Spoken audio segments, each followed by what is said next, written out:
were drunk and they ran into us, and I like kind of like mad dogged them, and then they just kind of, they did the dickish young thing to just walk away and talk shit. And yeah, it just wasn't a savory experience. I'm You sorry walk you out dealt of with the CPK, I mean, you should be having a good time. You don't need to treat me and my lovely wife, like shit. yeah, That's sorry. I just hate soccer. That's just an aside. Okay, so the Attitude Era, they always talk about what came first, what influenced the other. Was it the Hogan turning NWO, or was it the Stone Cold King of the Ring promo? I think it's neither. I really feel like the genesis of it all was ECW, because those guys, they had their attitude transition before either of those other federations did. Sandman, he initially came out as a surfer dude, even with the surfboard when he initially, because he was the Sandman. Get it? He's the beach guy. I And always then, wondered why that was his name. I never. yeah, a very cheesy reason. And then by 94, which we're going to discuss, he's already transitioned to the Zuba pants, t-shirt, cane bashing Sandman. And all those other guys, like if you watched one episode of ECW in the early 90s and then you go to WWF and you see Mantar or Dr. Isaac Yankem, or you Yeah. go to WCW and you see Van Hammer and friggin' Renegade and Dave Sullivan, you be like, man, both of these guys are pretty whack. Both of these companies. Like, where's the blood? These other guys are flipping off like balconies and like making each other bleed. Where's the gutter? And ripping butts right before pre-match butts. I mean, it was fantastic. I mean, I get what you're saying, and I think, I mean, it had to have some part of it, because I mean, you look at their production value and stuff, and it was so like limited in viewing. Like you couldn't just watch ECW, so they did something where they were taking like a market share, and they just didn't have like the reach of everybody else. So maybe it was that like those other guys saw them and were like, oh, what are they doing right? And clearly what they were doing right was all that extreme shit. Chairs, tables, flames, blood out the bejesus, hot ladies, barbed wire. Yeah. And so I don't know if that's correct, Steve, but I want to believe that, and I agree with you. Because I mean, where else would they have gotten it other than, I was going to say, like, that was kind of the time where just in general in pop culture, like anti-hero type people were becoming more popular than, like a Superman or something, like a Golden Boy type dude.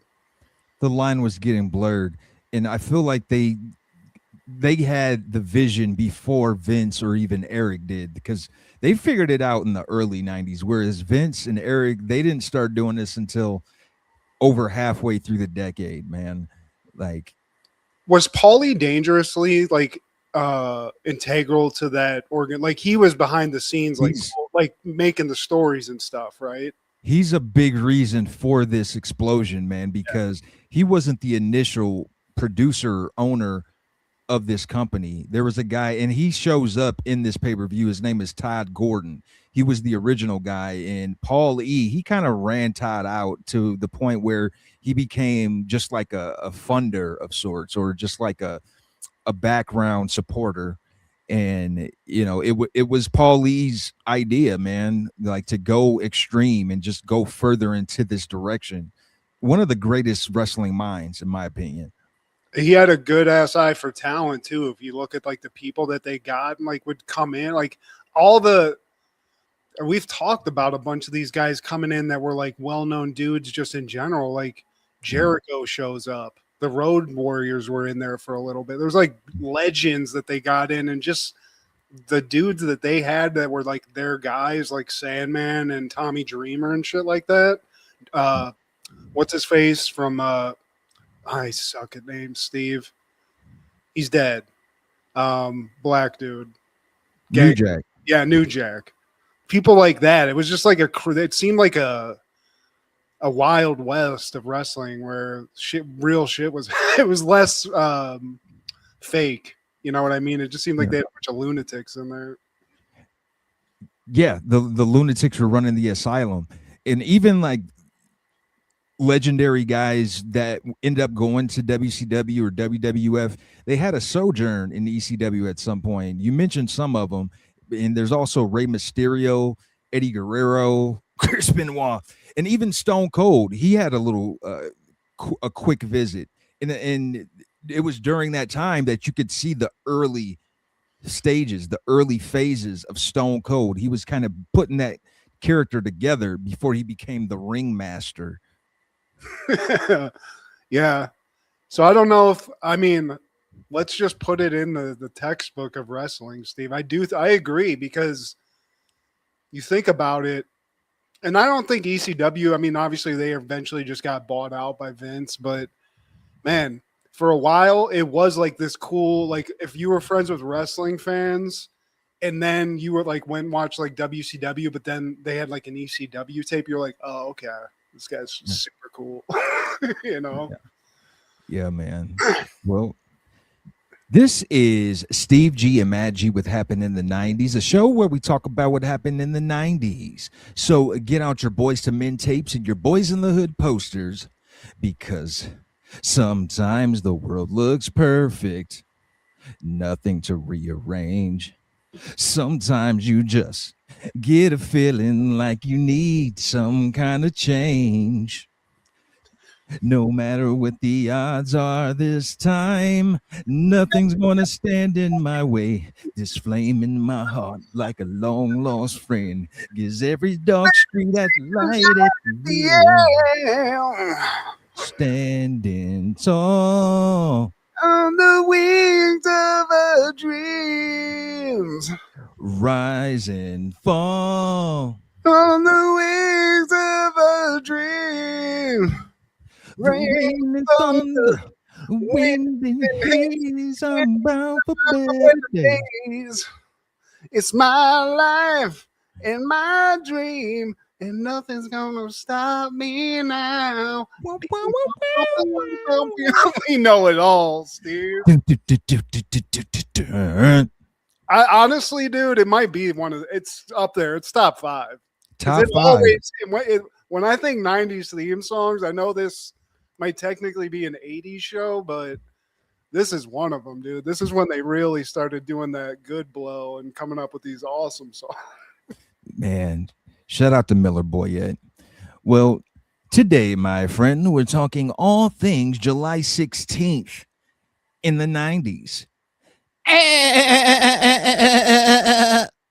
Starting off in 1991, Compton's Most Wanted releases Straight Checking Them. Man, I fucks with Compton's Most Wanted.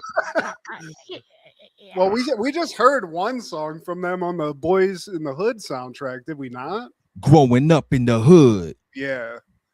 I know that there's like 4 singles in this. They're good. I'm with it, Steve, but I don't know if I'm as big a fan as you, but the song, what was it called? Can I Kill It with the Isley Bro? They got a couple of nice, tasty samples in it. That song, that's my favorite one from the album. I like just about every song on this album. To me, it's the best album coming from this group. MC8, he's the breakout star. I don't know if you remember his track from Menace to Society. Be a straight up menace, cheer. That name rings bells, but I need to look at a picture or something. He was one of the characters in Menace to Society as well. I think his name was Stacy. He was O-Dog's homie, O-Dog. Okay, I got you. Kind of had the Jerry curl, but man, MC8 is a legend in the game, man. And I don't think he gets enough props, but Compton Legend, Can I Kill It? Straight Checking Them. I Don't Dance. Man, everything, man. I'm telling you, that song Can I Kill It's nasty though. But it was a good album, Steve. I didn't really know about these dudes until we started listening to them, and I really feel like my first time listening to them was when we listened to the Boys in the Hood soundtrack for the show. But decent, dude, decent. In 1993, Perfect Strangers is airing season 8 Episode 2 After Hours. While out shopping for presents for Jennifer and Marianne, Larry and Balky get locked in the department store with a big dog. And that's not a euphemism. Late season in this show. I think it made it. This is the last season, Steve. The last season. Balky and Larry have knocked up their girlfriends and are both, I think, living in the same apartment now. Yeah. So it's two guys and their pregnant ladies. So that can't be a great situation. But it's great for Balky and his chick, Marianne, because we start off in the kitchen. Larry, everybody's eating dinner except Balky and his chick, who are just sucking face, Steve. They're having a big bowl of face. And Larry's being a hater while Balky's getting his mac on. Larry's like, hey, can you pass the salt? And the salt's right in front of him. Like, hey, can you stop making out with your woman? Hey. Balky's like, what? He even comes out. He's not even like the nice one. He's like annoyed about it. But, he stops. I didn't realize. I thought, you see it clearly that Larry's chick, I got to give it to Larry Applewhite, dude. He got a baddie also. She's fully knocked up. I didn't realize Balky's wife was also pregnant as well, which I just think is hilarious. But yeah, man. And Larry's he's not feeling the love. They're sucking face over here, and him and his wife are just talking about salad. Yeah. Crisp lettuce. I mean, this is tough. And when Balky and Marianne leave, Larry's just like, I've had it with those two. They're disgusting. They're really ick, right? It's like, no, I think it's actually romantic. You do? So Larry's now like, oh, okay, so Jen's feeling the flow here. We're about to get some nasty time. Move this baby around a little bit. But they keep talking, and it becomes clear that Jennifer, I know her as Jen, Steve. We're close. She's like, you know what? When you come upstairs, be quiet because I'm tired. So he's not going to get any nookie, and he's stuck looking at Balky and his chick just sucking face on the step. They can't stop, Steve. And Balky finally breaks free from Marianne's lips, and him and Larry are talking on the couch like, hey, Balky, how do you keep the fire going? Keep the fire burning? Well, it's very easy. You take very dry wood. No. I ain't talking about no Boy Scout shit. I'm talking about how can you keep that pussy moist? Pause. I don't even like that. He wasn't that vocal about it, Steve. But yeah, Larry just was like, look, man, like you're clearly doing something right here. And me and my wife, I'm stuck in Dryville. It's like the Sahara over here. I can't even get close to her. We talking about iceberg lettuce and shit. Yeah, it's just, I was about to ask her what her favorite dressing was. It's just boring, man. Like, I'm worried. So they start talking. Balky starts talking about like a pleasure chest, some Bartakamus pleasure chest that he brought over with him from the motherland. And some Diddy shit. Yeah, I don't know. I don't like that. Some baby oil. But Larry's instantly like, look, man, like I need this. Like, what's in that thing? And it's got like moon oil, some kind of incense, and not even a tape with some like Kenny G on it, Steve. It's just ocean sounds. Ocean sounds. Yeah. I don't know. I don't like that. Throw a little Sleepy Brown or something. Something with some foam in it, Steve. And Marianne calls him like, it's Mr. Nasty Time, Balky. And speaking of salad, before Balky goes upstairs, he's like, yes, Marianne likes to toss my salad. Like, whoa. Yay. Wow. I mean, he's Greek, man. He's European. They are into all that kind of stuff. So I'm not surprised, but Marianne. She's down for the lickety. She's like, I'm pregnant. I'll just give it to you, Balky. So he runs upstairs. But while they were talking, Larry basically found out where this was and even bribed Balky with some like ice cream trip or something juvenile to get this pleasure chest. But so he got it. He got the oils. He got the moon oil. He got the incense. He got the tape, Steve. All it took was a waffle cone. Yeah, I mean, he got the edible panties too. He threw that in free of charge. That was just in there. But we cut to the kitchen the next day, and Larry comes in to breakfast heated. He used the oils, Steve. He used the tape. He lit the incense, and each one of those had a horrible effect on Jen. The oil burned her skin. The incense made her nauseous, or did something to her. And the tape, she got seasick. Steve, Off Ocean Sounds. what the hell, man? Where's the instruction manual? And Balky's like, "What? You put the oil on her skin?" He did. He basically just went at it, and he thought he knew what he was doing. But Balky's like, the oil's not for skin. It'll do third-degree burns or something like that. So you fucked up there. The incense, that's for outside, man. That's strong stuff. That ain't the swap meet incense. That's the real deal. So you messed up there. And then the tape, you never play a tape of Ocean Sounds to somebody who just ate with a full belly. And your chick's got the fullest of bellies because she's got a kid in there. So what am I supposed to do? You use that pleasure chest.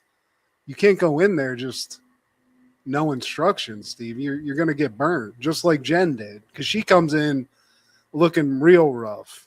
Yeah, looking like the Stankonia album cover. Jenny hates you, my boy. Yeah, she's coming out looking rashed out, looking like she got Noxzema on her face, on her forearms. And Larry's like, man, look, I got to get out of this hole. You know what? I'm going to get my girl a gift. You want to roll with me?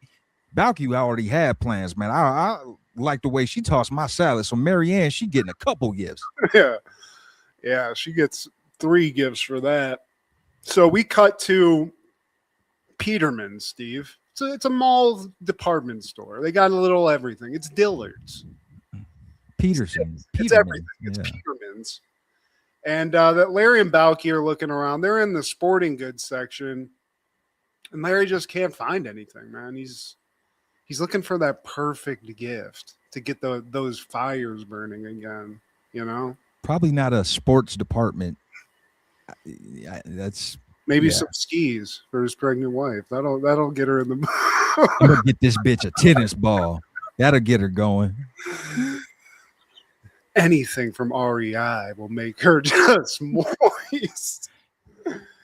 Balky, though, he's also looking for something special because he keeps celebrating these weird anniversaries. You know, he was celebrating an anniversary at dinner for something, like a first time that they said the same thing at the same time. This is the anniversary of it's the first anniversary of the first time they got caught in the rain and their hair got all wet and stringy. And when they dried their hair, they got stuck under the steering wheel of the car, Steve. But that's the anniversary. Yeah. Balky's a exhibitionist. That wasn't all they did. They got caught fucking. Her head got stuck under the steering wheel, Steve. And I think we all know what that means. Exactly, cuz.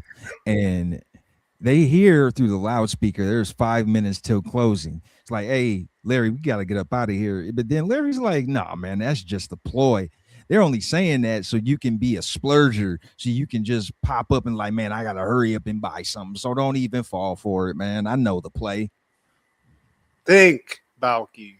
Think. And Balky's looking around like, yeah, but I kind of looks like he keeps mentioning things that are happening. But while they're just still looking around, Larry and Balky run into a mannequin.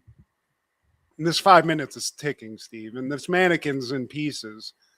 They got to put it together. Larry's like, come on, man, help me out here. We have to keep shopping. So they spend the next 5 minutes like putting a hand on the head area.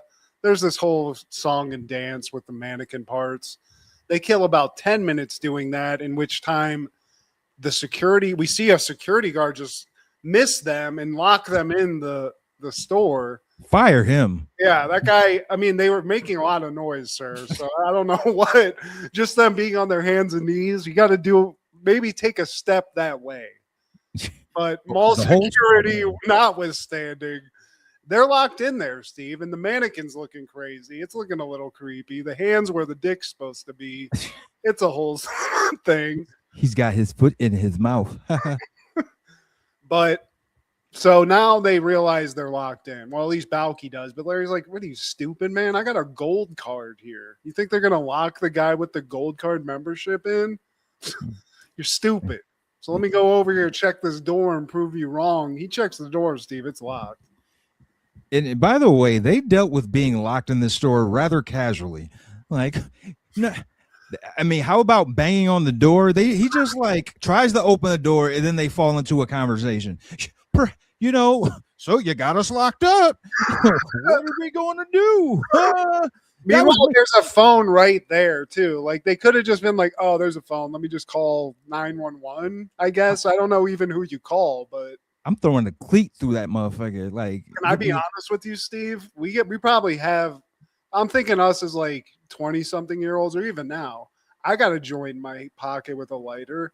We get locked into like a Myers late at night. That seems like a night at the museum situation where totally we hit that joint a couple of times and just throw a football down the aisles, do everything we want. But they're not in that mindset. They got 2 pregnant ladies at home. They got things to do. Larry Applewhite's a man about town. They can't do this. So now they got to figure out how to get out of here, Steve. And then all of a sudden, like while they're talking, Balky hears a growl, and Larry apparently is deaf because he just keeps blabbering to Balky. It's like, look, there's a dog.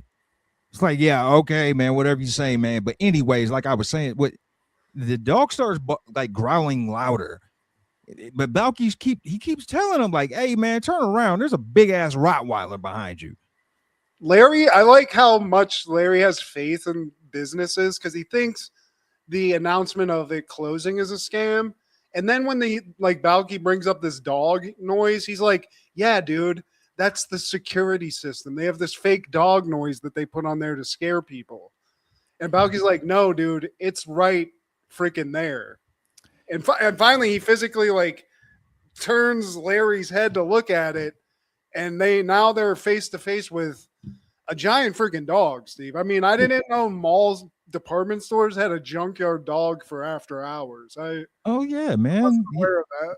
You didn't remember that from the 90s, man? Like this one time we went to Babbage's and like it took them about a half hour to open because there was a lot of, Chihuahua droppings all over the place. I mean, how many people have gone into a mall opening hours and seen a thief just rip to shreds from a Rottweiler, just, tearing it apart? But Westgate did it all the time. So, yeah. Southwick Mall. I remember that Doberman. It bit me in the ass, Steve. Bit me in the goddamn ass. Larry, Balky, they're face to face with this beast, Steve. This is like Sandlot.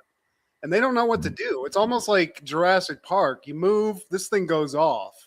So they're just kind of like stuck in the spot. Yeah. Like the dog is just like eyeing his food, I guess. He's like, it's not doing anything for like 5 minutes. It's just staring at him.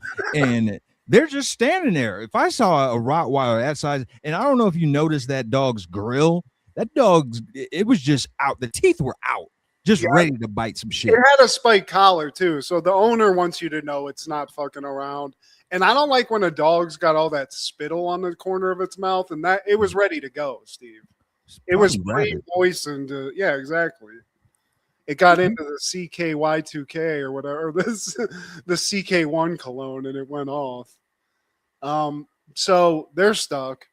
They move around. The dog keeps like kind of like making a move. They back up.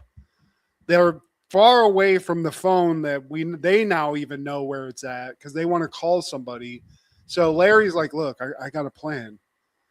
You run around so the dog chases you. I'm going to go to the phone, make the call. 1, 2, 3, go. And Balky's like, what else you got, bro? But they're dead. And they face that. And Balky apologizes to Larry. Larry apologizes to Balky. Balky's like, I have this stash of money behind the nutmeg. And he admits all these things. In return, Larry admits he knew about that stash. And if they make it out, he's going to pay him back for the $300. that he stole out of that. Balky starts choking Larry, and then the dog starts chasing them around, Steven. That's all that we see. It fades away, and we don't know if they're dead. Maybe they are ripped apart, Steve, in the middle of Peterson's. They became Alpo overnight. We cut to the next morning, and the girls, they're up and they're distraught. They're wondering, like, where are they? They've been going all night. Like, oh, they went cruising for hoochies. I bet that's what it is. Marianne's convinced that maybe they got night jobs to help pay for these kids they got coming. They just forgot about to tell them. But Jen's like, or maybe they're just dead. It's like, okay, half full, half cup, half a whatever, half glass of milk or whatever. Part-time, half or whatever. God, yeah. And then all of a sudden, Larry and Balky show up, clothes just shredded, asshole wet. Yeah, I mean, looking at Balky, he might be missing a dick too. He's got a lot of damage there. But they come in, the ladies are like, oh my God, what happened? And they explain it. It sounds a little far-fetched. I'd still be like, were you cheating? Is this an elaborate cheating excuse? It's not, though. And they both come with gifts too, Steve. That usually helps. Yeah, you know. So Balky, Marianne, she's like immediately like, oh my God, thank you for this anniversary gift. I forget what it was. But then she's like, I got a gift upstairs for you. And they just go upstairs because we know what's about to happen, Steve. Salad. That's all you got to offer, some coochie. Yeah. Well, she does toss salad, though. That you got to take that into account. Yeah. And he's had a hard night. You know what takes the edge off after a hard night of running around from a Doberman or whatever that dog was? Some ass eating, Steve. Might have some dog slobber on it, but she's a freak. Oh, espresso wakes you right up. And so they go upstairs, and now Larry's talking to Jennifer, and they're basically like, look, you don't touch me anymore. You think I'm ugly because I'm pregnant. No, honey, you couldn't be any more beautiful. You are. I love you, Larry. And then she's like, oh, you know what? Everything's great. Let's go up and have a cuddle party. And Larry's like, finally. And that's it, Steve. Cue that Miller Boyette theme music.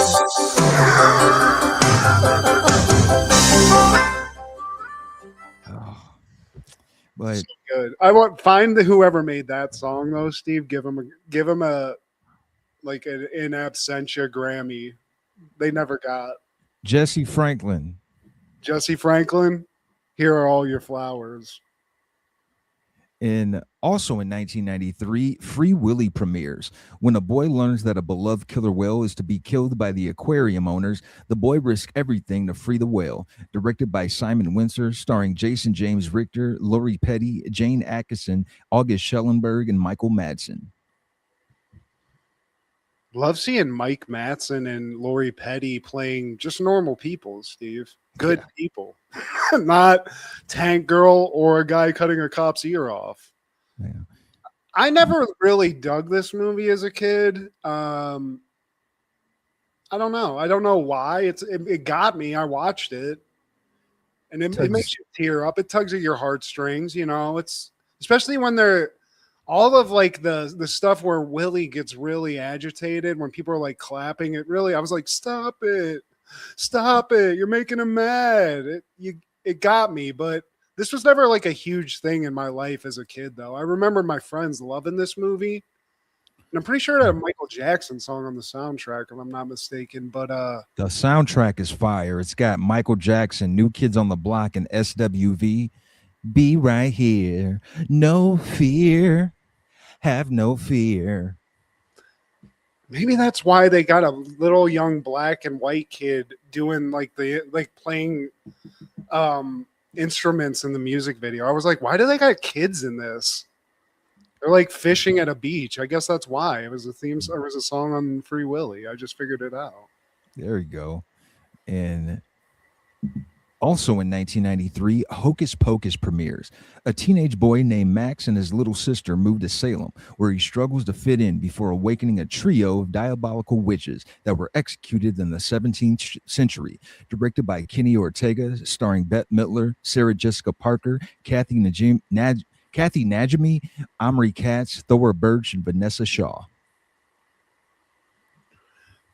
And I'm not going to be too negative, Steve. This is about giving things flowers, but I will say if I'm watching a movie like this, Halloween like kid comedy, I'm watching Ernest Scared Stupid. And that's where I'm going to stop. You know, this isn't my thing. You said you love this in a group chat, so I'd like to hear about you loving this. It's just a fun movie, man. It's great background. Saturday afternoon, you're doing chores. You see a sexy Sarah Jessica Parker. I don't care. I like me a big schnoz broad. And then it's been a minute since I do the Waka Waka, and I just couldn't help but think about Kathy Najimy's big breasts, just trying to fill up that bustier. Yeah, I said it. Well, I Sister would Act. say like that aged great because Kathy Najimy has aged like a fine wine. I would say well, I don't know what Sarah Jessica Parker looks like at this point, but she's looking good. Kathy is, I'm saying. Early 90s Sarah Jessica Parker. Yeah, man. I don't know what the whole Matthew Broderick thing's about, but hey, man, pop your collar, player. I was gonna, and I can't. I'll have to like do 5 seconds of research here. But is the chick like the chick that the kid has a crush on, right? That the rich girl is that Yeah. the girl from Ladybugs? That is Hillary Swank, isn't it? I don't think so, Steve. Maybe it is. I don't think so. No, it's not. I think is that Vanessa Shaw. Yeah. So Vanessa Shaw, she was in Corky Romano. She was in The Hills Have Eyes. 310 to Yuma. She was in Ladybugs. She was in Ladybugs, She dude. She was. was the crush in that. So she kind of leveled up in the She's '90s. the Meg Ryan of teenagers and preteens, I guess. She's love interest in Hocus Pocus. She's love interest in 310 Yuma, or whatever the hell. She's always the attainable, just like hottie, you know, like that you can just go into a new town. I like that they're calling this kid Hollywood and stuff. He's from LA and he moves to Salem, Massachusetts, and everybody's like, "Oh, Hollywood, Ah, big Nikes, Hollywood." Hollywood over here.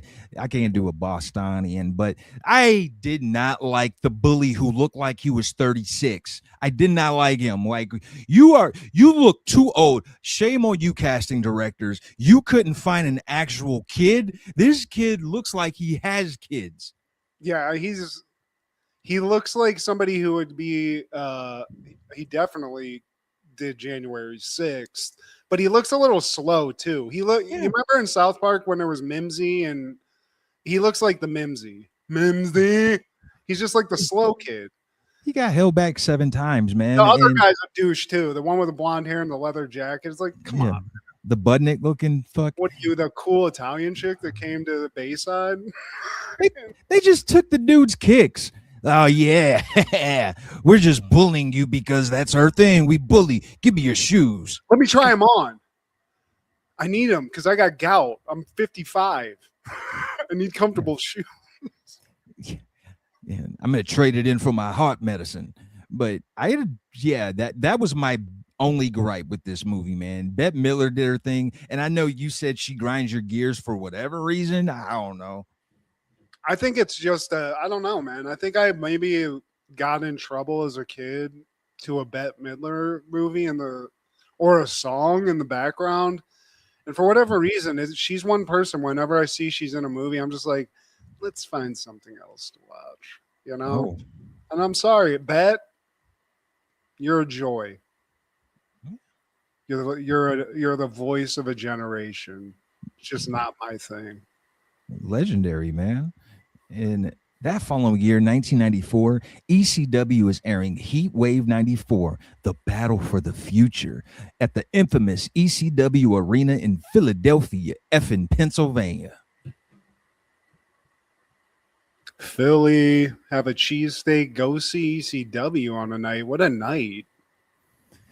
I love that it was like centrally located. I think that's a thing too, man. They had people, I bet there was like regulars that kept going to this because what a thing you could go to every week.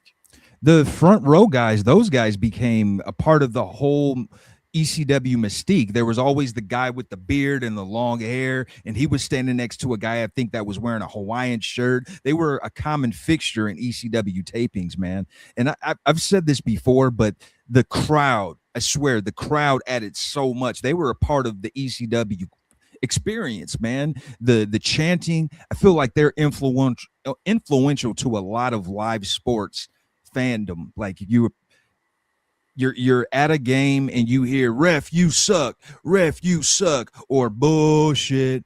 I really feel like the ECW, their lore had something to do with that. Are they also, the fans in ECW made other fans, especially in wrestling, step their sign game up to because they had funny ass signs that you would see on the tapings. Crude and like it's just a penis going in Hulk Hogan's mouth, and it's fantastic.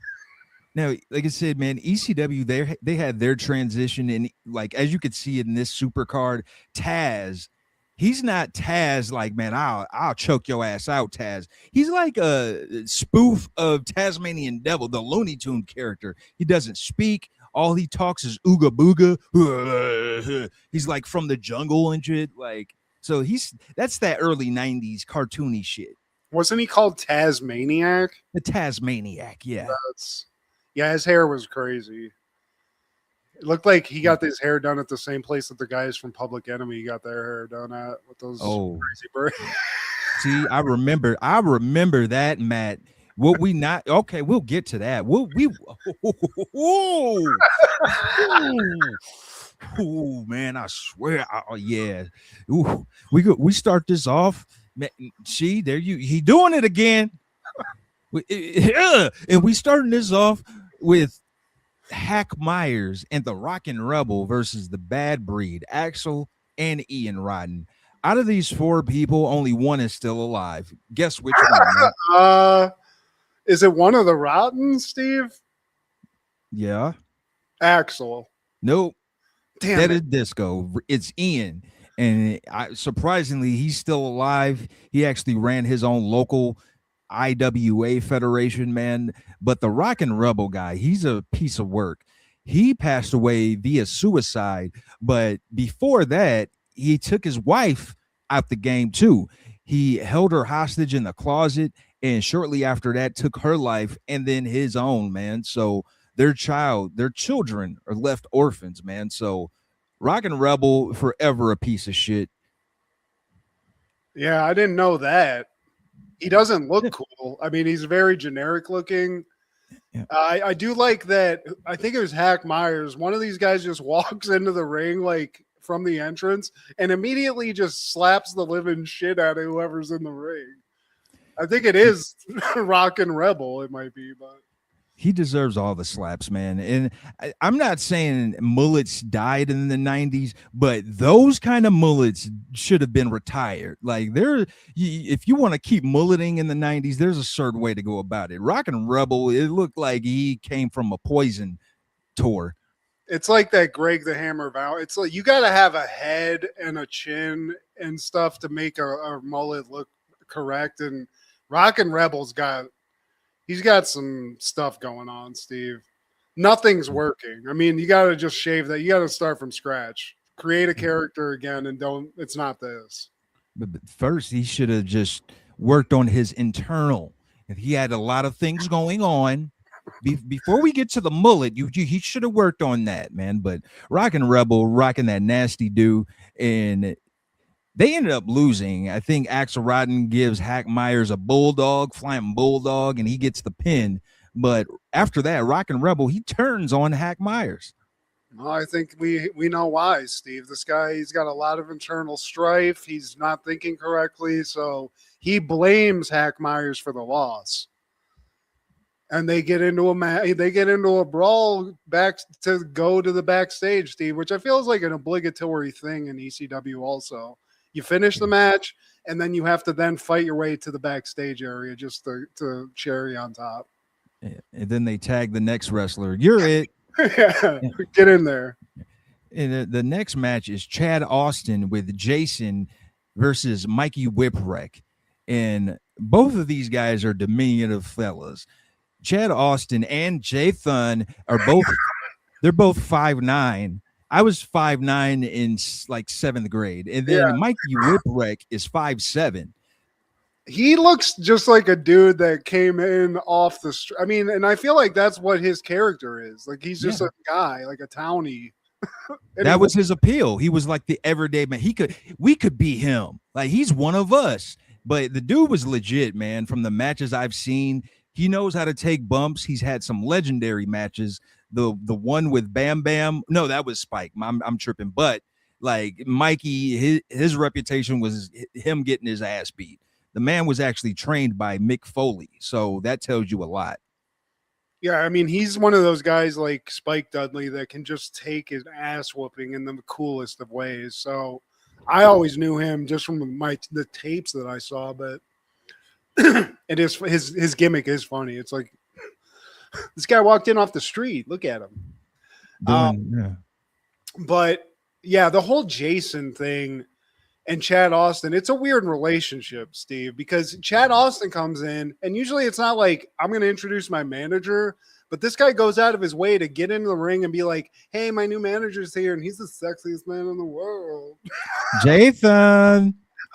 And Jason comes in one of the gayest ways possible is a suit jacket with no shirt on under it, and the greasiest, most, white Jerry curl that you can come out with fresh. And this guy, Steve, I don't know what happened to Jathan after this, but I don't dig it, and I don't get it. I don't understand what's happening here. His butthole looks like a dolphin's forehead. And Chad Austin looks like he's in Gummo. He looks like a character from Gummo, Steve. This guy's ugly.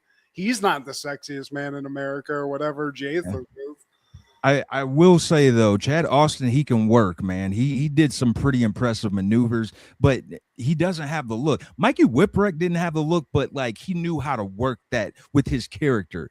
Like the fact that the dude Chad Austin's wearing like a singlet, like he's trying to make himself look like a legitimate wrestler. And even though you have the moves, you would have been better off coming out in like jeans and a t-shirt or something. Was this always the case? I don't remember specifically, but like Mikey Whipwreck comes out to Beck Loser. So like, do they come out to like just normal songs? All of them? Or was that just like singular to some dudes? That was always my thing with ECW, man. Like they used trademark copywritten music and they got away with it because they were kind of under the radar. They were like the underground corporation or underground company, whereas like a lot of those record execs, they probably it didn't blip on their radar basically. Yeah, because somebody else comes out to like Even Flow. Is that Tommy Dreamer? Who is that? It might have been Tommy Dreamer, but yeah, I just thought that was cool. But yeah, this is a confusing match. This match, we get some cool moves. At the end of this, Chad Austin somehow, I forget how he wins. He wins. And then he gets up, takes the mic from the announcer, and is like, hey, guys. I cheated. I used brass knuckles to win this match. That's not cool. This guy should still be champion. He didn't do that. One, he didn't use brass knuckles. They were never brought in. Yeah. Just had them there, never used them.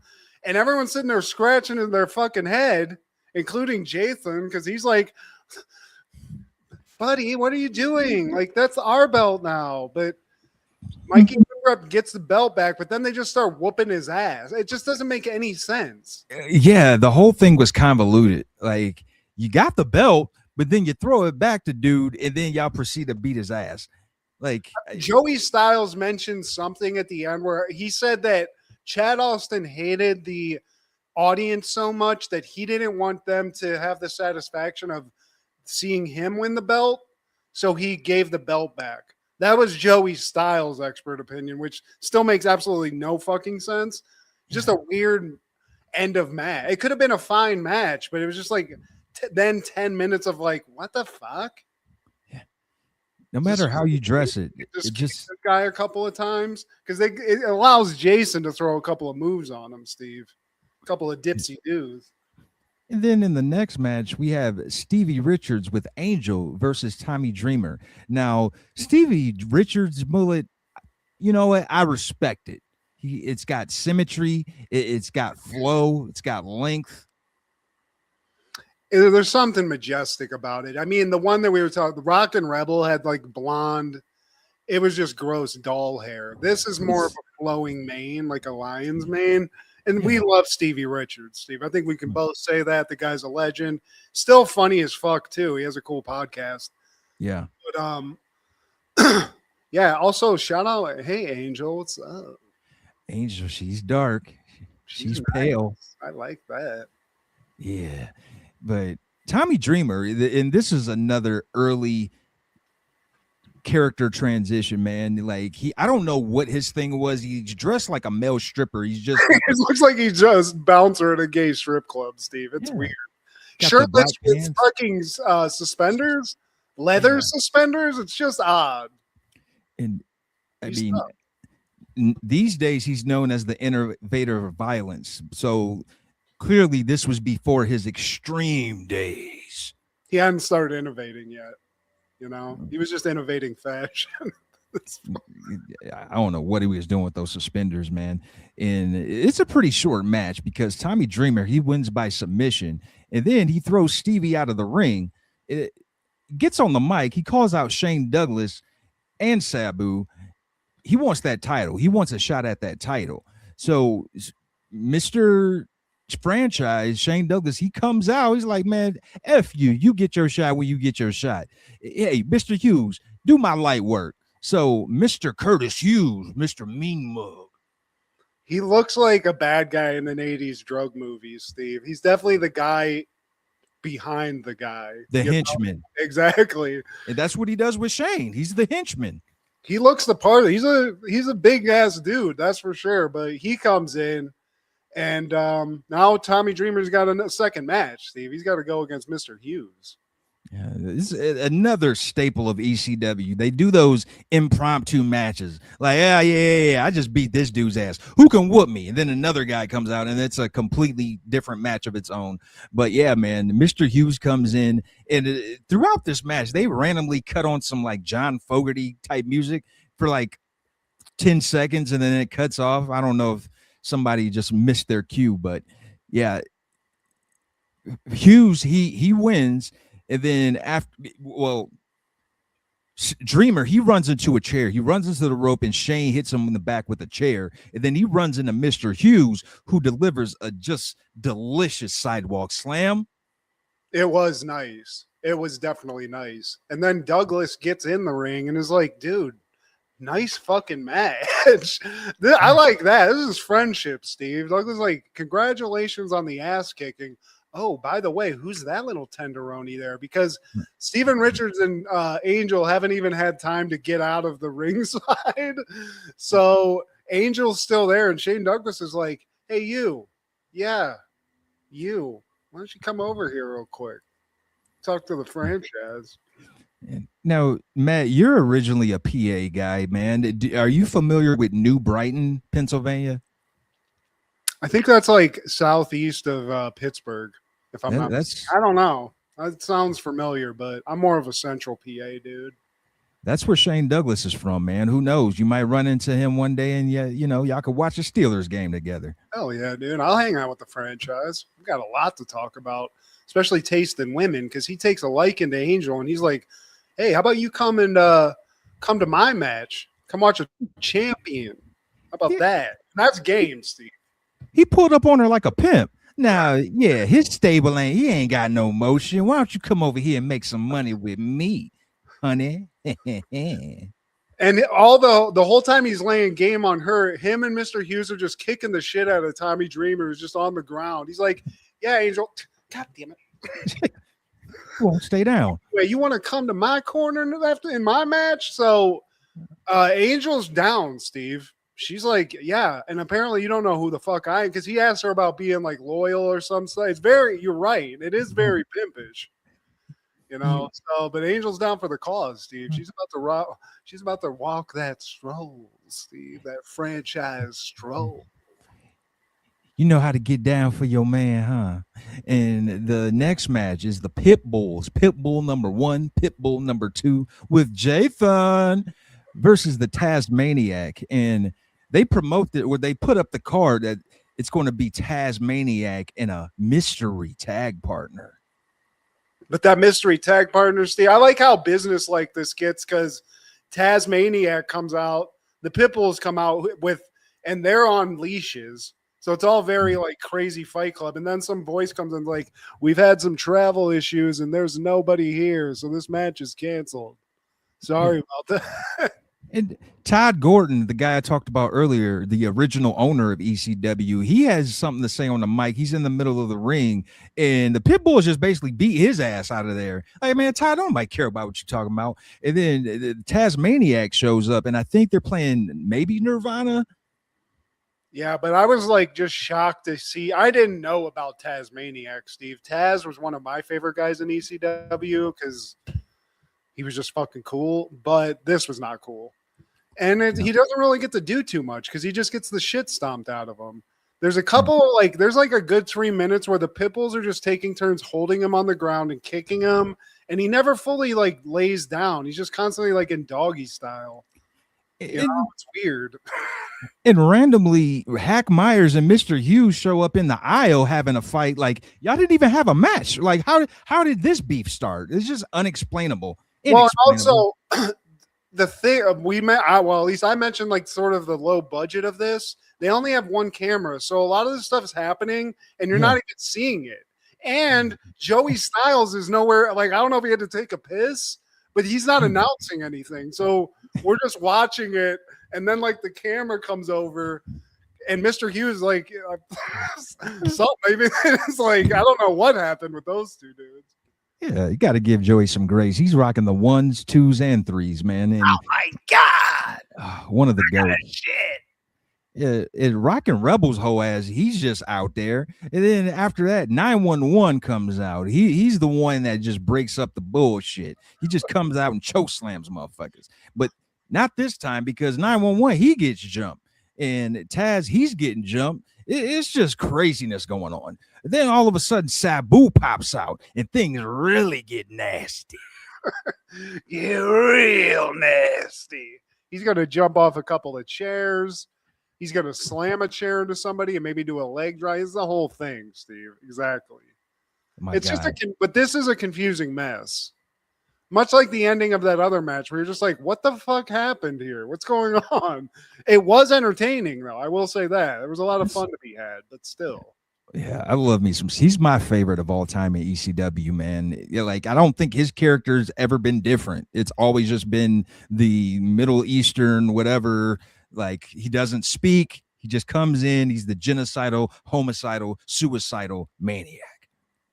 I think Rob Van Dam's probably my all-time for ECW, but there's a lot of people that are neck and neck, including one of the people in the next match, the Sandman, Steve.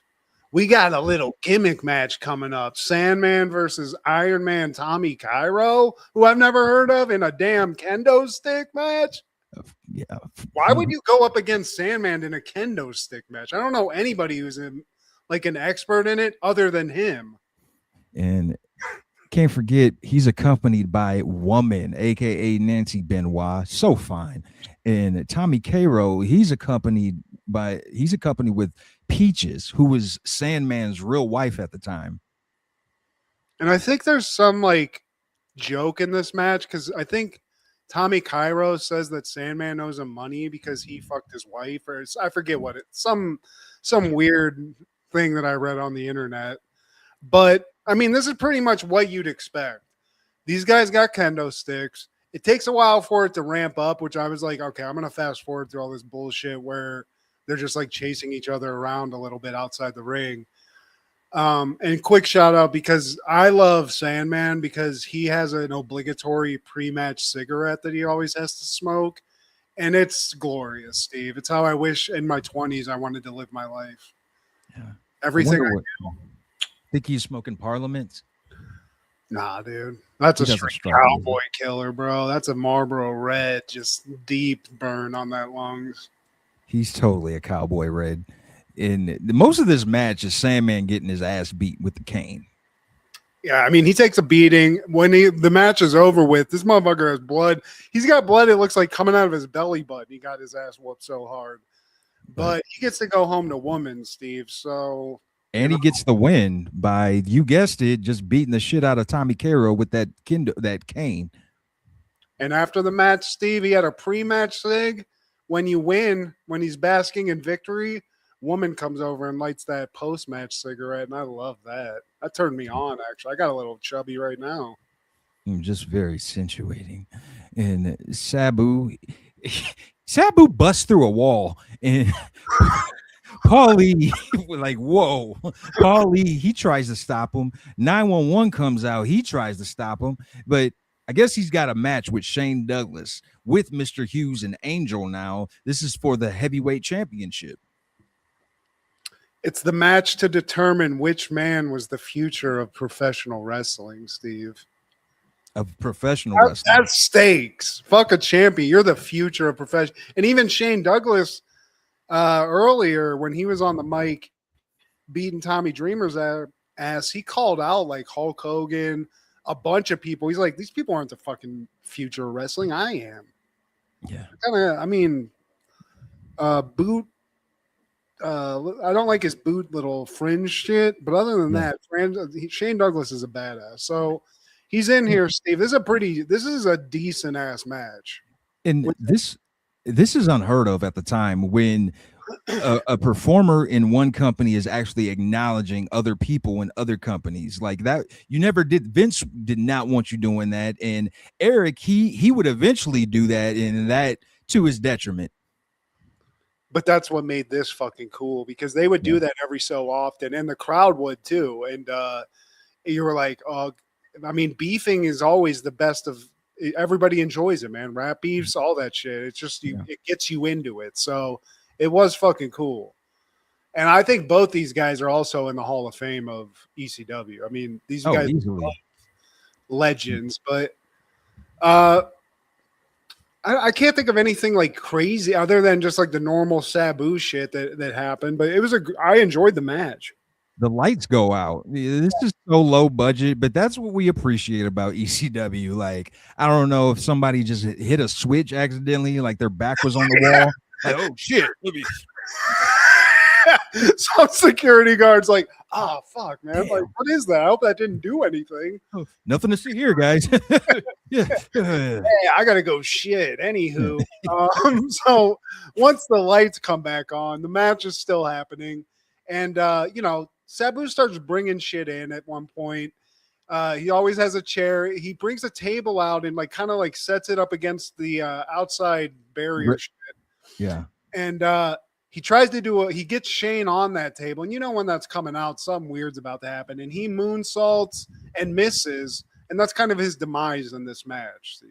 Yeah, they say he broke his neck. And I don't know if that's a work or legit. He probably did really break his neck. Because that motherfucker has had some of the most gruesome wrestling. Is he the one that had didn't he have his like a muscle get torn off of his arm or some shit too? The barbed wire match with Terry Funk. Oh, fuck me. And we'll get to that later too. But yeah, dude. So he gets knocked out. Apparently he has a broken neck. That's fucking crazy. But it's just basically like a TKO and Shane Douglas wins. So it's the franchise, Steve. I guess he's the future. And Paulie, he ends up getting beat down, but we can't end a super card in the early 90s ECW without 911 choke slamming because Shane, now he choke slams Shane, and now he wants a piece of Mr. Hughes. Mr. Hughes gets choke slammed. Mr. Hughes looked like he was scared to get chokeslam though, because it takes, or maybe it was 911 like, yo, dude, you got to help me out, because when he gets him in it, you can see him talking. Like it looked like he was telling him what to do. He's like, fucking. That's a lot of weight to loft around. That is. And Angel, she hits 911 with the chair. He's like, bitch, what? Hey, yeet. Yeah. Angel takes a nice bump. She takes a hell of a bump. I like 911's thing. I mean, he's just a big ass dude that just chokes, and that's it. That's his whole purpose. Fuck it. I love that.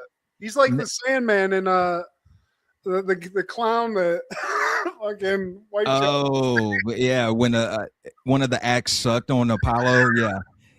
Again, that the genius of Paul Lee. He knew what people's like strong points were. He knew that 911 wasn't a good worker. If he had an actual match, he like it would suck. But it's like, dude, you're big, you're very intimidating looking. I think you should just wear this leather vest and come out and just choke slam people. Just fuck people up. Hell yeah. If a match does suck, come in and that'll shake shit up. But the second part of this main event is the barbed wire match. Dory Funk Jr. and Terry Funk versus the Public Enemy, Johnny Grunge and Rocco Rock, baby.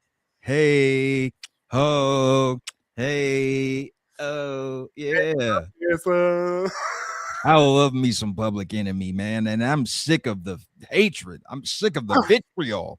I'll tell you one thing, man. They come in rocking like 8 layers of clothes so they don't get fucking barbed wired up. And they come out to Onyx. Slam! Da, da, da. Come on. Is that not hard? That is cool, but I mean, it's Rocco Rock and Johnny Grunge. They can put on a match, man. So they come out, and they're from South Central LA, even though they're not. But for this storyline, they're from South Central LA. But they start the match off at the top of the Eagles Nest because I guess they just don't want no parts of them crazy Funk brothers. Hell no. And I don't blame them, dude. These motherfuckers are crazy. And this is a good match. And I don't know if this was something that happened a lot. Is this the time? Because you see a lot of ECW like montages and collections where people are throwing chairs under the ring. Is this the one? Because this one was crazy, dude. This one was crazy, but the one you're talking about had Mick Foley in it, and that was Public Enemy. It was Public Enemy in that one, man, but it was them versus Terry Funk and Cactus Jack at the time. Well, Terry Funk at one point, he's like, throw me some damn chairs. And Philadelphia complies, Steve, with every chair in the arena, to the point where somebody gets on the thing and is like, if you don't stop throwing chairs, we will close down. We will stop this. No, you won't, because we eat that stuff up. And I gotta say, Terry Funk pile drivers, it's just something about them that make them look off. It's like he's pulling on you. It's a different kind of pile driver. Like he's pulling on like your pants, and then he's like driving you in. Well, and and it almost looks like it's one like smooth motion, where Terry Funk's not a smooth guy. He's always been old and just clunky. But yeah, you're right. He perfected that. And I mean, he perfected this kind of match because this is his fucking forte. This has to be a fucking hell of a life where you got to get ready to get torn to shit in a match, like in front of a bunch of people. And I guess Terry Funk just loves pain, Steve. This guy's a masochist. Have you ever tried to climb a barbed wire fence? I tried to climb over a barbed wire fence like on a farm that was like waist high when I was fat, and got caught up on it just a little bit, Steve. And it was a nightmare for my fat ass. I can't imagine doing what these guys are doing. It's impossible to clear a barbed wire fence without getting snagged. I tried my best, man, and every time I catch one of those barbs, to have the whole ring surrounded by barbed wire, like everything was just down by the end of this match. Like those barbed wires were torn. Well, they eventually, like when Public Enemy wins this, which they do, I mean, Terry Funk is wrapped in all of the barbed wire. They just lay on him, and he's wrapped in barbed wire. He's been hit with 5 chairs. slammed on chairs. And he gets up. He can't even get out of the fucking barbed wire, Steve. Yeah, I don't dude. know that he ever did. I think they had to get him back and like cut it off of him because he was trying to like pull it off like a wet t-shirt and it wasn't coming, Steve. So pause. Terry Funk is 50 in this match. Dory Funk Jr. is 53. We're gonna whoop your ass in a tax and salt match. It's fucking. Why is it all? Can this motherfucker just have a regular match, Steve? He used to. And I think in the 90s, he was just like, oh, man, throw me some tacks. Throw me a hammer. We got loser has to drink spoiled milk match. It's always something weird. Chainsaw your nuts on a pole match. You have to do my divorce match. But yeah, I mean, this is a bloody mess. But that's how you want. This is how you want an ECW pay-per-view to end. A guy wrapped in barbed wire, bleeding profusely. It's fantastic. Oh my God! In that following year, 1995, WCW was airing Bash at the Beach 95 at the Huntington Beach in California. Yeah. Yuck. I will say I saw Chris Kanyon was on this. So and I have slowly started to remember this guy. Dig me some Chris Kanyon, Steve. He was in it, but he didn't have a match. And it's sad how his life ended, man, because he was a closeted gay man for years.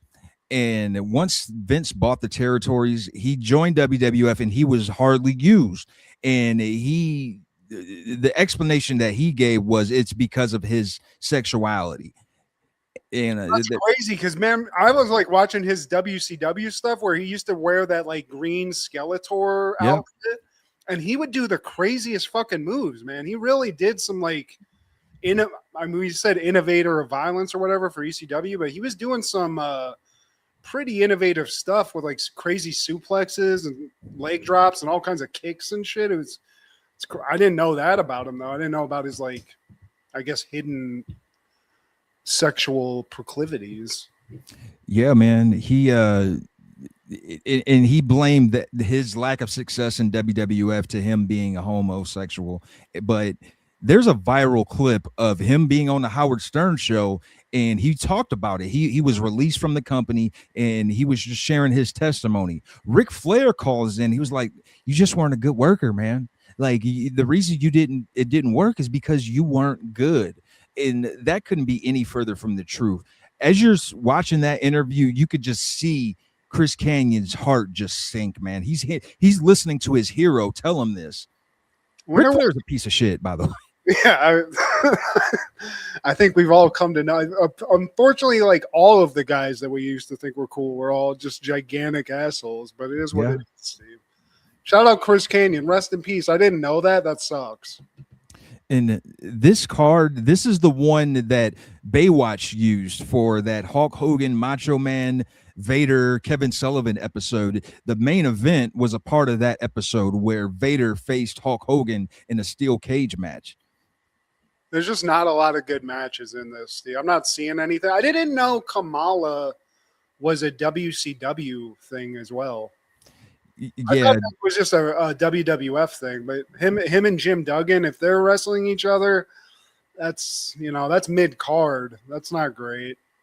And these are recycled matches from the previous WCW event we covered, Great American Bash, because again, it's Sting versus Ming. Diamond Dallas Page, he's facing Dave Sullivan. It's not an arm wrestling match, but it's an actual match. We got Booker T and Stevie Ray versus the Royal Robert Earl Eaton and Lord Steven Regal and the Nasty Boys in a three-way match. You got Randy Savage versus Ric Flair again, and then the Hogan versus Vader. The funny thing about this is the Renegade versus Paul Orndorff match. Now, Renegade is still the television champ, and he's supposed to be a face, but he's getting booed throughout this match, and Paul Orndorff is getting cheered because they're saying, wonderful, wonderful. Oh, yeah. And Orndorff is like, shut your mouth, because he's a true professional. He's like, no, you're supposed to boo me. But the picture behind me, Dennis Rodman and Hogan, Dennis Rodman shoots an unintelligible promo. I have no idea what he's saying. Like, Ahmed Johnson promo sound better than whatever the hell Rodzilla was talking about. But He was on one. Was Rodzilla on one, Steve?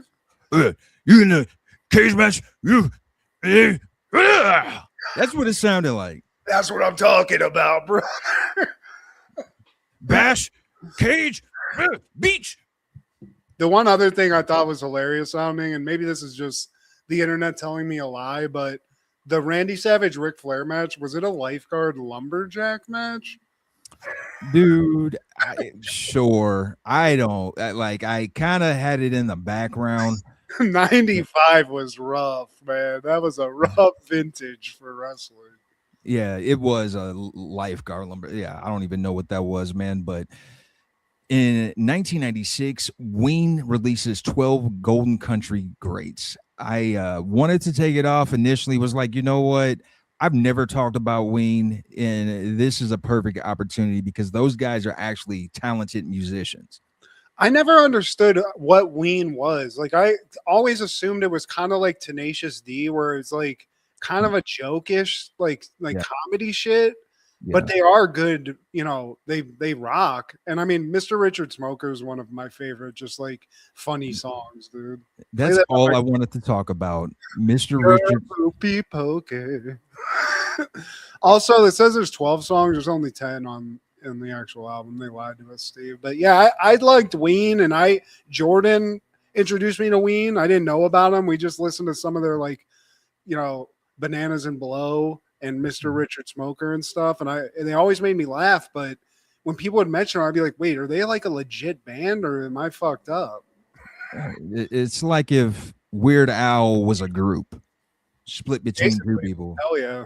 But Mr. Richard, I because of that, I love Ween, but it's a weird, like, I don't know how to explain Ween other than that. Like, it's not a joke, but it is kind of a joke. And also Piss Up a Rope. That was good too, man. But on that same day, Japanese Cowboy is funny, but it's got some weird lyrics. So I don't know. If it's on that. Okay. Sorry. On that same day in 96, Tonic releases Lemon Parade, and I just wanted to cover If You Could Only See the Way. That's it. Casual Affair is a nasty song, though. You got to listen to that. I think I might have made out with a chick for the first time to that song or to this album because it made me have some kind of like memory of just like sex. So that's my really only explanation, but that song does rock. Casual Affair, shout out. Tonic, what's up? I thought the one song they had on the American Pie soundtrack would be on here. I don't know if you remember that, but that one was pretty cool. This album's not bad. I mean, they got a couple of bangers on this. I didn't realize I like Tonic as much as I do, like when I re-listened to this week. So, yeah, dude, shout out Tonic. Lemon Parade, I enjoyed that. That following year, 1997, George of the Jungle premieres. A man raised in the jungle by apes falls in love with a wealthy American heiress. Directed by Sam Wiseman, starring Brendan Fraser, Leslie Mann, Thomas Hayden Church, Holland Taylor, Richard Roundtree, and John Cleese. Shaft? Yeah, what? I didn't make it through this whole movie, Steve. I couldn't. No, we've talked good about Brendan Fraser recently. I think we talked about The Mummy.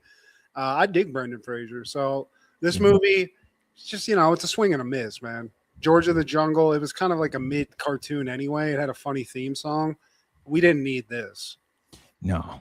But the gorillas, the people, those were people in costumes, and they like that was crazy, like animatronic work for such a shitty movie. So shout out to the gorillas. Yeah, mid to late 90s, Brendan, he kind of lost me, man. He hit a resurgence though, man. Shout out to him. Like, I didn't know Leslie Mann went this far back. This is probably my first time seeing her in a non-comedic role. I didn't realize Thomas Hayden Church was in this either, which I dig Thomas Hayden THC, but just not this, you know, avoid this. Looks like our guy, Doc Dizzle. I always think that, but in 1999, Eyes Wide Shut premieres. A Manhattan doctor embarks on a bizarre night-long odyssey after his wife's admission of unfulfilled longing. Directed by Stanley Kubrick, starring Tom Cruise, Nicole Kidman, Sidney Pollack, and Marie Richardson. This movie's fucked up. I'm not going to speak for an hour on this, which we could. I didn't like this movie when I first saw it when I was younger. I watched it because I thought I would see some titties as a young kid, and you do. You do. This movie's fucked up. It's about secret societies. It's about kind of like half cheating on your spouse, secrets in general. There's so much background and conspiracy theory based off of this movie, and the director sort of maybe bringing to light things that he found out in his experience in life and making a movie about it, and then dying like 5 days after he showed the final cut to the high level executives and stuff. A lot of people think he might have been killed for making this movie. I'm not saying that happened, but wow.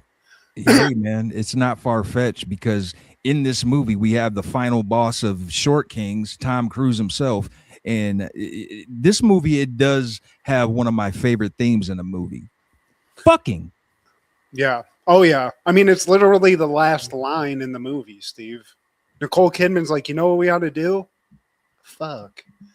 But in the background, while she's saying that, her daughter's being led away by two gentlemen that, if you look on the internet, everyone says that they sacrificed their daughter so that Tom Cruise, like they didn't have any repercussions from Tom Cruise getting found out in that weird fucking satanic ritual thing that they were doing. There's a lot of very crazy speculation on this movie. Some people think all that stuff, like the whole ceremony, is a dream.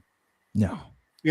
A lot of people think that, but the guy who I just dug in this movie, and I just found it interesting because he's a director, but that Sidney Pollack dude plays a fucking crazy scumbag in this so well, like an evil rich dude.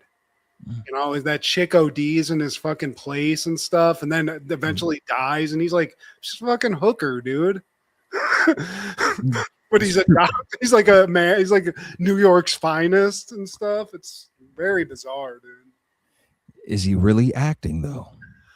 Well, a lot of people think he's the guy in the red outfit in the ceremony, and that he kind of like orchestrates the whole thing. There's a lot to do. I again, like, I didn't like this movie when I first saw it. I did watch this in full again because I watched a bunch of videos about it and was like, man, I want to see if like I'm seeing all this. And it's very interesting, man. Like, if you actually watch it with all that knowledge, it's fucking crazy. And the other thing that always creeped me out is the Russian costume guy that was like the Russian dude in Snatch. And he's got like his daughter is like a prostitute. It's very, very dark stuff. And now we know all this Epstein shit. So there's this different thing. We weren't really like onto this like rich pedo thing back then as we are now. So it's kind of interesting to watch it with that knowledge.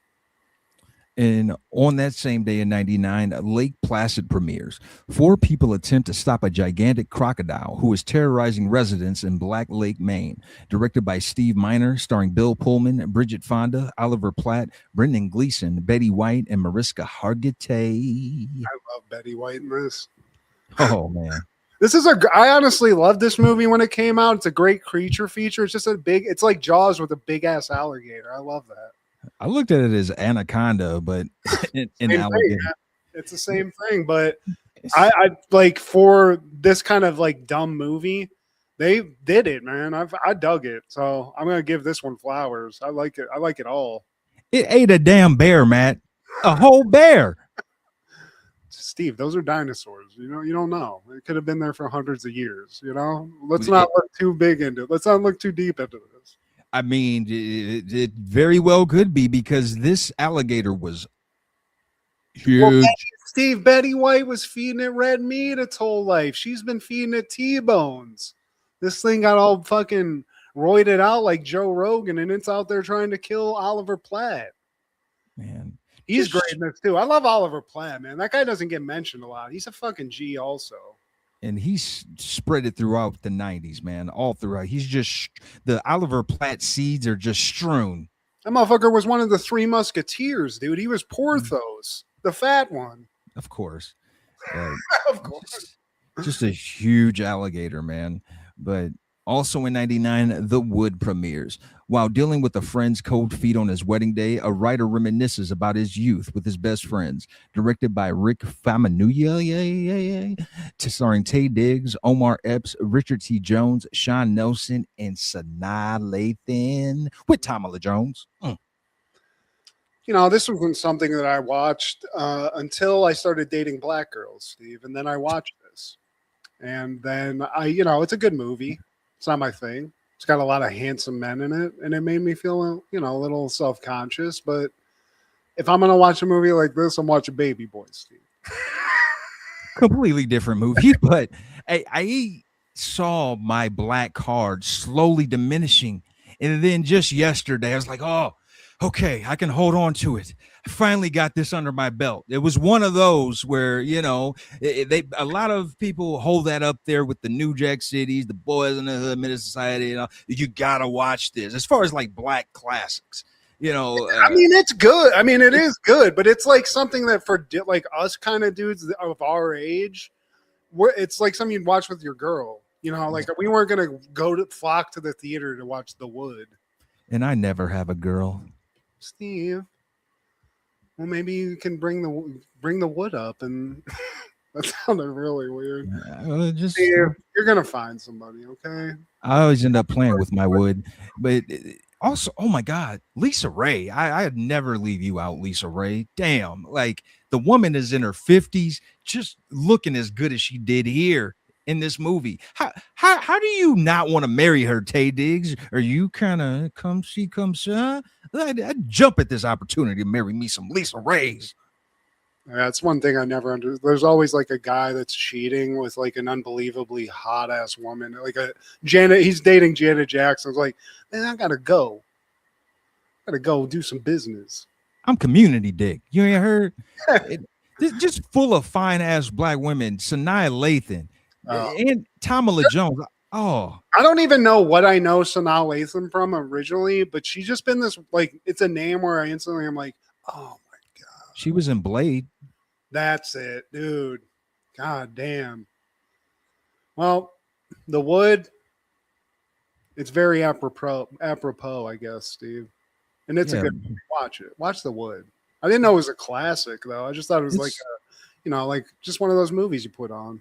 Soul Food, it's up there with all those, man. Yeah, man. Check out Mike Tomlin saving his boy's wedding. But, man, you know who probably didn't see any of these in 99, man? Don't break my heart.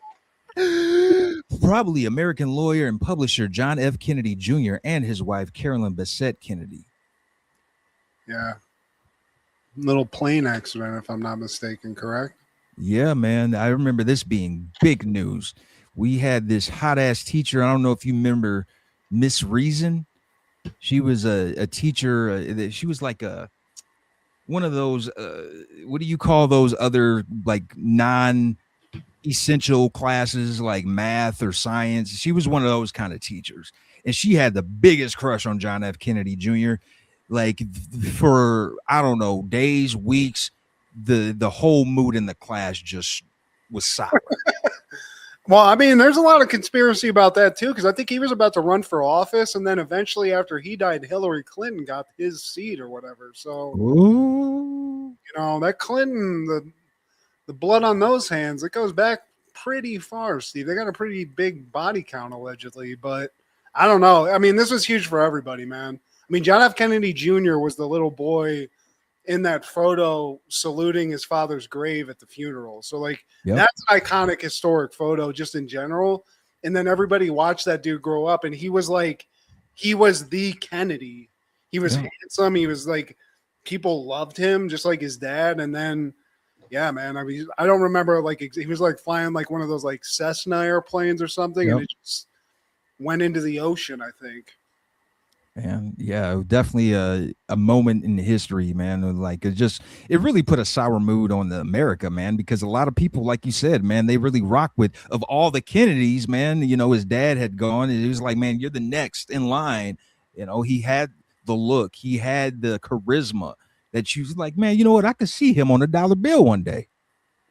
He was it, man. He was the Kennedy that was gonna like make all that stuff happen, and he was just a good. He was like one of those like I don't know, just sexy New York celebrities too. Like he was just one of those people that was known because he was a Kennedy. But yeah, man, doesn't pay to be a Kennedy until it does until it doesn't. What are your callbacks this week?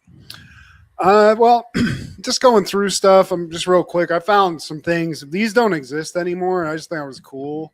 Do you remember video games like this, Steve? I totally do. Ninja Gaiden.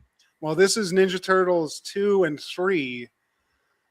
These, kids, you got switches. You got basically, you can play a regular video game in the palm of your hand. Back in the day, if you had to go on a car trip, you couldn't play Nintendo. You had to play the shit like this. I have Larry Bird versus Michael Jordan on the floor, but it's in pieces. So I just wanted to point out this little blast from the past, Steve. And these things still work too. I just don't have enough batteries to turn them on. So, there's something about this shit. I just keep buying old stuff now. I'm becoming some kind of weird museum. I got Nintendo 64s. I'm playing GameCubes. I'm staying back in the 90s, Steve. I'm living this lifestyle. So a hoarder of 90s, if you will. Yeah, that's probably more apropos. But what about you? My only thing is Kathy Najimy, as long as I have a face, you'll always have a place to sit. But please like, share, subscribe, and comment. Please tell your sister, if you could only see the way I hate you, maybe you can lick my balls. And check out Food Show Fanatics as well as Crushgasm, our guy Clark the Shark on Podcast, and Wrestling with Ronzilla on TikTok. This is Steve G and Mad G.